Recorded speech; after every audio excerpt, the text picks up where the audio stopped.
Wingardium Leviosa, the lifting spell. Watch closely. Aim your wand at the clothes, and then move it like this. Wingardium Leviosa! Now they're in the air, we can move the clothes around, like this. To drop the clothes in the trunk, just break the spell. Seriously? You know, you don't have to use magic for everything. In fact, it'd be a lot quicker if you would just pick up the clothes by hand and put them in the suitcase. In fact, let me demonstrate how easy it is. Oh my god, this sucks! No wonder why they use magic. I hate this.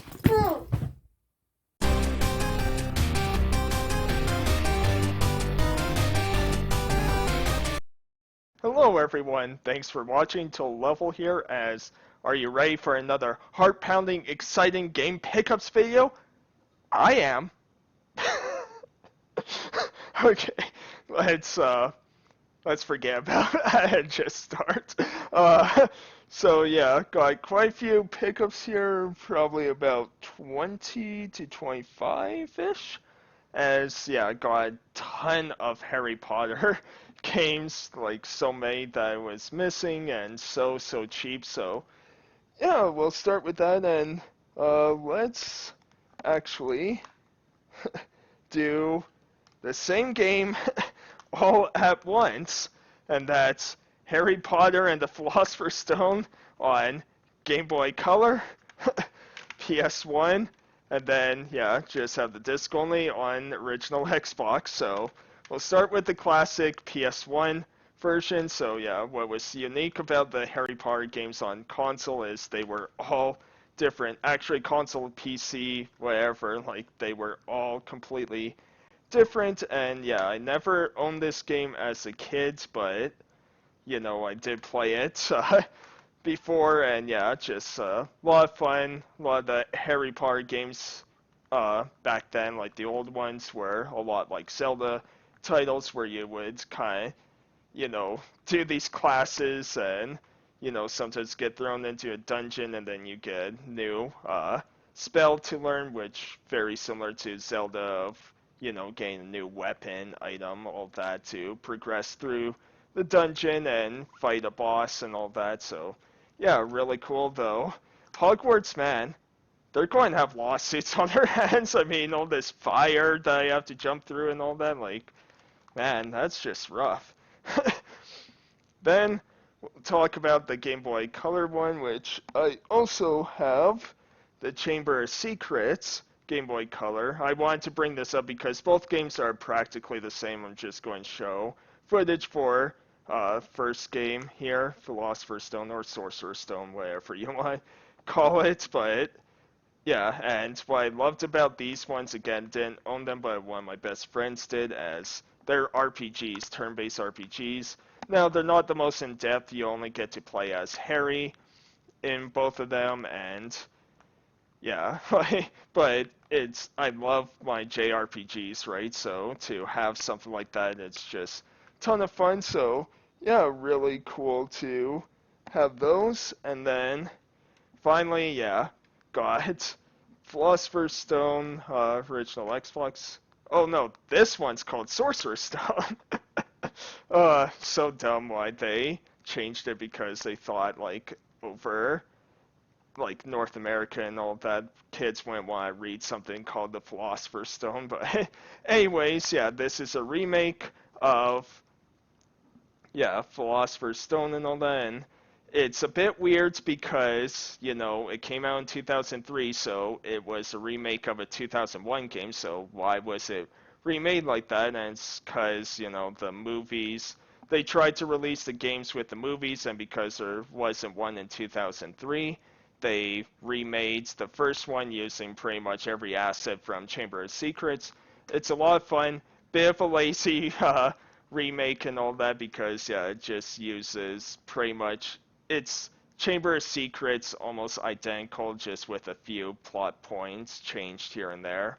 But still a lot of fun and probably the best version of this. And yeah, just have the disc only because this game is hard to find, and when you do, it's bloody expensive.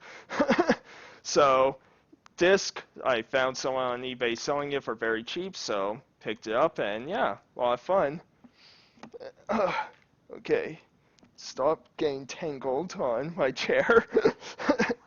And then, yeah, next Harry Potter, so few on the Wii because I thought it'd be fun to play on the Wii with motion controls and all that, like a wand and everything. So got Order of the Phoenix, and yeah, it's pretty fun, pretty intuitive and all that, but it's kind of like how I joked with my opening and all that. Man, these wizards are just lazy. I mean, the beginning kind of teaches you all these spells and kind of using motion controls to cast them and all that, but it's like, okay, it'd be a lot simpler if you would actually just manually do this. Just because you have magic doesn't mean you have to use it. Of course, if I had magic, I'd probably do the same thing because I'm like, why use my hands ever again? But yeah, just a lot of fun, and I really like this game. I originally played it on the 360 way back, rented it from Blockbuster. Remember Blockbuster? So, yeah, loved it, and yeah, this was the start when they incorporated the actors from the movies and made the games a lot more with following the movies than the books. And then, oh, gotta be careful. Then finally, yeah, got Half-Blood Prince. Haven't played this one too much. I don't think it's supposed to be a very good game at all, but, you know, it was kind of the last Harry Potter game I did want because, yeah, the only ones now I'm missing are Goblet of Fire, which I'll not get because I hated that game. Again, played it at a friend's house, and it was just awful. And then there's Deathly Hallows Part 1 and 2, which, yeah, I can't believe that the games did the same thing the movies did, but, uh, yeah, and I won't get those probably because they're Call of Duty shooters, basically. I don't know why, but that's what they became, and yeah, so pretty happy with the Harry Potter ones. The only one left that I might still get would be Prisoner of Azkaban because that's another RPG, so yeah. Plus, I have it on GameCube, and there might be a few extra things. Okay, sorry, trying to move all this stuff because, yeah, wanted to talk about a few strategy guides I got. So, kind of talked about like canceling VGM, and one of the reasons is because I wanted to kind of collect some strategy guides. So, only have two here, but very cheap. So, got Wild Arms 4, which, yeah. So I started playing this game. Tried not to open to a page that might be spoilers or anything. But yeah, just yeah, I love looking through strategy guides. So yeah, been having fun playing through this game. Finally, kind of been putting it off, and then yeah, found this for very cheap. And then the other one I got again very cheap, Shadow Madness. So this was yeah a trying to do another Final Fantasy VII type game. You know, a lot of companies tried to recreate their own Final Fantasy VII and all that, and yeah, never played it. So, but you know, the guide was cheap, and then because I got the guide, I was able to get Shadow Madness. So yeah, case isn't in the best shape. Like there's a huge crack at the back. Not sure. You might be able to see it. It's kind of hard right now just looking at my computer, and yeah, it's kind of weird because it says like 3 discs on the side, but it's actually a 2-disc game. So yeah, it's sorry, just trying to be careful. So yeah, manual, disc, and then back is the second disc, and then a demo for Jade Cocoon, one of my favorite PS1 games of all time. I probably going to talk about that game at some point because yeah, I like it, but yeah, haven't really dove into this game too much right now, but yeah, it seems okay for what it is. Like, yeah, graphics are pretty outdated, but I mean, it's not terrible or anything, and it was super, super cheap. Let's see.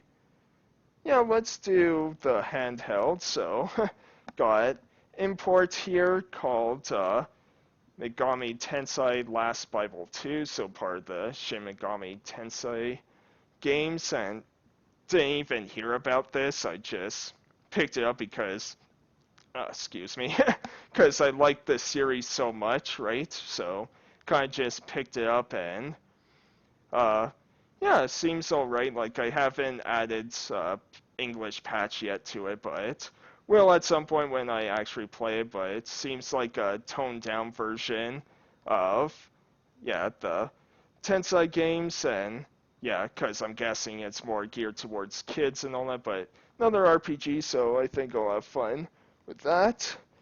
Then, two incredible hidden gems. So I was looking for more Game Boy Advance games, and I googled, hidden gems, and of course came across a bunch that were super expensive, right? That's usually what happens when you look up hidden gems and all that, but I found a couple that were super cheap, affordable, and yeah, so we'll start with the biggest surprise for me, Lilo and Stitch on Game Boy Advance. So if you like Metal Slug, you'll love this game because, yeah, this is a Metal Slug clone done so well. It's so fast, so frantic. Um, and I'm not even really big on Lilo and Stitch. I never got into it or anything. I remember when it came out, like, a lot of people at my school were talking about it, loved it. I, for whatever reason, never got into it, but man, this game is a ton of fun. And yeah, if you love Metal Slug, it's an excellent Metal Slug type clone game. Very surprised with that one. And then last game on handheld I got, which, yeah, another one that surprised me just because it's like, okay, kind of weird title and, yeah, looked very kiddie, but trust me, this game is difficult. That's Turbo Turtle Adventure. I will not say that fast because that's a tongue twister for me. But yeah, if you love things like Marble Madness or Super Monkey Ball, you'll absolutely love this game. It's again very tough because you're kind of rolling this turtle shell through levels and all that, and you're going really fast slides everywhere a lot. But man, is it ton of fun, and yeah, looking forward to hopefully being it, but I'm not very good at it, so probably not. And now on the 360, I have a couple that are very bad games, but I have guilty pleasures about these types of games so much. So we have CSI, Fatal Conspiracy, and Hard Evidence, which they probably should have picked a better title because this sounds like a porn. I'm just going to say it right now, like. But, anyways, yeah, these were made by Telltale back, yeah, early days of Telltale and all that, and yeah, they're pretty bad, especially on console because you have to kind of use a cursor to click on things rather than using a mouse and all that. Using the controller is a bit awkward. Frame rates is pretty bad and all that, but man, I have a soft spot for these games now. Only showing one of them, which I believe is Fatal Conspiracy, because both games are exactly the same, Murder happens, you pick up clues, interrogate people, find out who did what and all that. But yeah, I love these types of games because I don't know, they're like any point and click or those seek and find games, I just have such a soft spot for them, whether they're good ones like, Grim Fandango and Day of the Tentacle, or just really bad ones, right? I just love these games so much, even though, it's a one and done playthrough. Yeah, I can't get enough of these. And yeah, we'll do another import. So on Super Famicom, forget the name of this, it's like Crayon something or whatever, but here we go. I'll put text on the screen, and yeah, I believe this is the second game. And I've heard of this series before, but of course, never really came outside Japan. But this was super cheap off eBay, so picked it up, and yeah, it's quite fun. It's very weird. Reminds me a lot of the Bonk Adventure games, but yeah, really fun sort of action platformer, and yeah, I'm having quite a lot of fun. Like when I was recording, I played a lot longer than I intended to, so that's always very good sign. And let's see, yeah, let's do these two next. So, in my last pickups video, you would have saw, like, I picked up a few MySims games, so there were two more I wanted to get, and that's Kingdoms and Agents, so we'll talk about Kingdom first. So, yeah, pretty fun, you're kind of helping out a king and all that, save a kingdom. Haven't played too much of this yet, but seems pretty fun, and yeah, very, very cheap.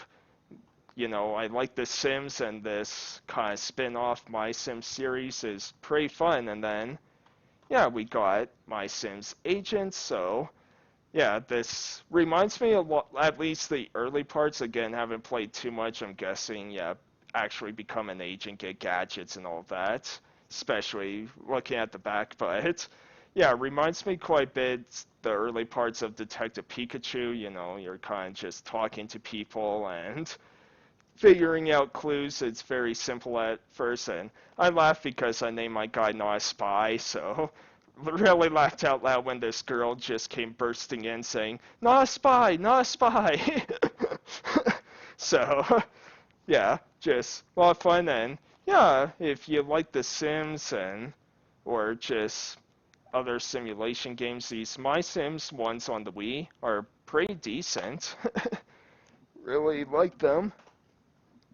And let's do these.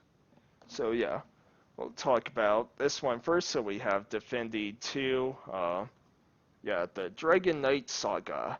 So yeah, this is backwards compatible with the Series X, and haven't played too much, but it seems like a solid, open world action RPG, something like a Elder Scrolls type game, right? And yeah, very, very cheap, so kind of why I got it. Again, not too much to talk about for this one right now. And then on the Wii, again, very, very cheap. Like, so many of these games cost me, like, under $10, with a lot of them cost me under 5, right? And this was one of them.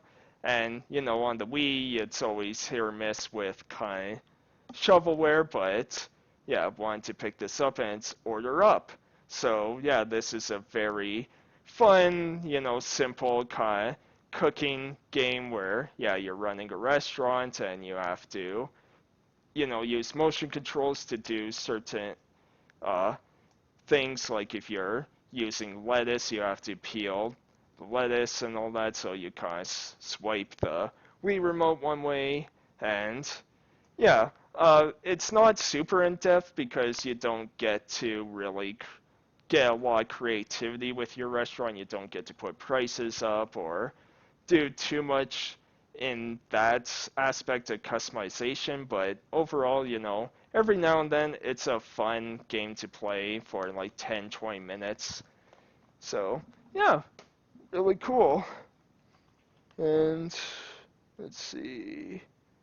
Yeah, we'll do these ones. So, we have Unreal Championship 2, another one that's backwards compatible on Series X, and yeah, just ton of fun, get all these characters and abilities and kind of go back and forth between third person and first person if you want, and all that. And yeah, it becomes an action game along with a shooter, and yeah, just, yeah, a lot of fun. Not much else to say about it. And then on PS2 we have Champions of Norrath.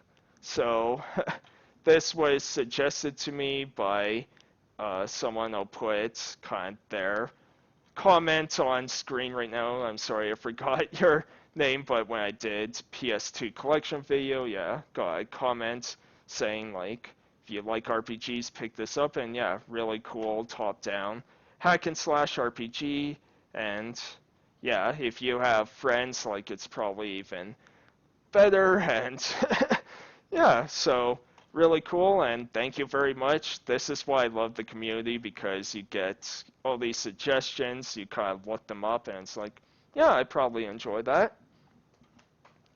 Then, yeah, we got more games on the Wii, so we'll talk about this. Tomb Raider Anniversary, so another very cheap one, and yeah, got it on the Wii because, yeah, very cheap, and again, I'm enjoying the Wii a lot more these days than I did when, sorry, when it first came out, but yeah, controls take a while to get used to because, yeah, the thing with the Wii is sometimes you have to kind of figure out what the game wants you to do rather than doing the motion on screen, which can be a bit frustrating for sure. But overall, yeah, it's fun. You know, Tomb Raider games are fun, and yeah, once you get used to the motion controls, it's very unique, and yeah, having a lot of fun with that one. Then also on the Wii, we got Death Junior Root of Evil. So yeah, this game's just solid, you know, platformer action game, and yeah, just kind of silly, fun, you know, not super difficult or anything, but yeah, just a lot of fun and a lot of levels, and you know, once I beat it, I probably won't go back to it, but it's again for probably $2-3. Why not? Like, really, really cool.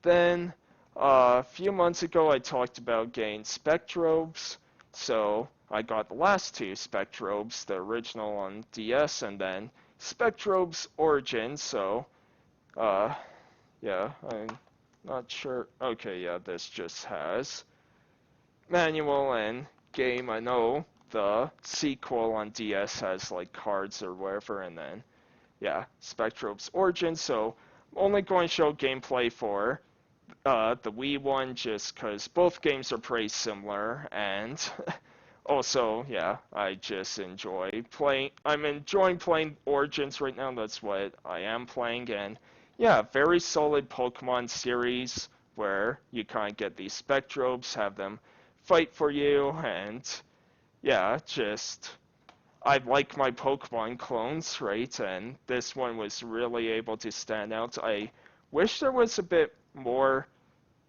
games in this series, as yeah, Origins was made by Genki, who made yeah Jade Cocoon. Again, love that game.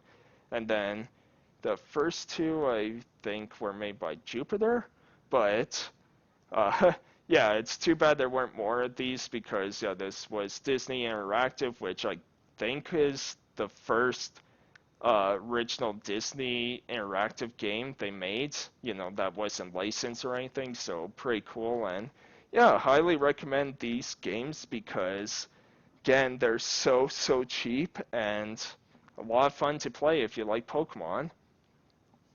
And yeah, the final game that I got on the Switch, Xenoblade Chronicles Definitive Edition. Now I do have this on 3DS, but talked about it before. I have a hard time playing kind of the long, in-depth games, you know, ones that take like 100 hours to beat on handhelds. And you know, this was super cheap. I was so happy to find it, and yeah, having a ton of fun playing it. It starts off fantastic. You're basically at war and all that, and then yeah, eventually you play as Shulk, go through his journey, and then yeah, early on too, there's another major scene that yeah, I'm just like, okay, I'm hooked now. So really looking forward to being this, playing it, hopefully I can beat it before the third game comes out. You know how much I love the second game, so looking forward to hopefully being this before the third one. It's out very soon because I think it comes out sometime in July. So, yeah, that's it for pickups. Hope you enjoyed. Let me know what you guys think. And yeah, just a ton of great deals, like except for maybe 2 or 3 games. Every game cost me under $10. It was, yeah, that's why there's quite a few. Even the guides were that cheap, right? So, was very happy, lot to play. Really happy to get a lot of the Harry Potter games because, again, a lot of them I missed out on. I love Harry Potter, love the games and all that. So, yeah, really happy to have those. But, yeah, I hope you all enjoyed, and I'll see you next time. Thanks, everyone. Take care.